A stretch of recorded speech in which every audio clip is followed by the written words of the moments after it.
పసుపు చీర కట్టుకొని వారి ఇళ్లకు వెళ్ళి వారికి మోకరిల్లి, మరి మీరు వైఎస్ఆర్ వారసులా, ఆ చంద్రబాబుకు వారసులా అని చెప్పి మీరే ఆలోచన చేయమని చెప్పి ప్రతి ఒక్కరిని కూడా కోరుతా ఉన్నా.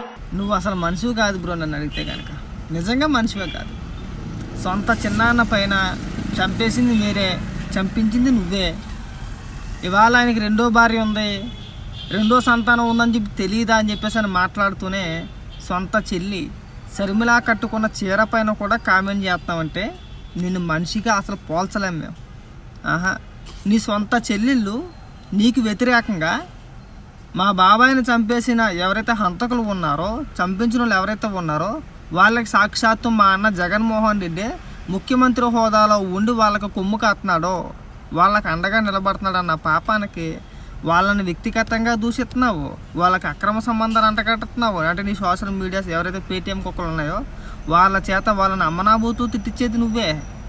ఇవాళ అంత పెద్ద సభ పెట్టుకొని నీ చిన్నాన్న గురించి మాట్లాడేది కూడా నువ్వే. నువ్వు మనిషివా పశువా అనాలనే ఆలోచన మాకు కాదు, నీకు రావాలి. నిన్ను అడిగితే కనుక నువ్వు మనిషివి కాదు, పశువు కన్నా హీనం బ్రో. నువ్వైతే అస్సలు సిగ్గు అనిపించట్లా, నీకు కొంచెం కూడా సిగ్గు అనిపించట్లా. నిస్సిగ్గుగా అవినాష్ అంట చిన్న పిల్లోడంట, అమాయకుడు అంట, అసలు ఏమీ తెలియని వ్యక్తి అంట. ఎవడన్నా నమ్ముతాడా బ్రో? సిబిఐ చెప్పింది బ్రో, ప్రాథమిక విచారణలో అవినాష్ రెడ్డి పాత్ర ఉంది, అవినాష్ రెడ్డి తండ్రి భాస్కర్ రెడ్డి పాత్ర ఉందని చెప్పేసి అని సిబిఐ చెప్పిన తర్వాత కూడా నువ్వు నిస్సిగ్గుగా మాట్లాడుతున్నావు అంటే నిన్నేమనాలి అసలు? ఇంతకన్నా దిగజారుడుతాను ఇంకొకటి ఉండదు బ్రో.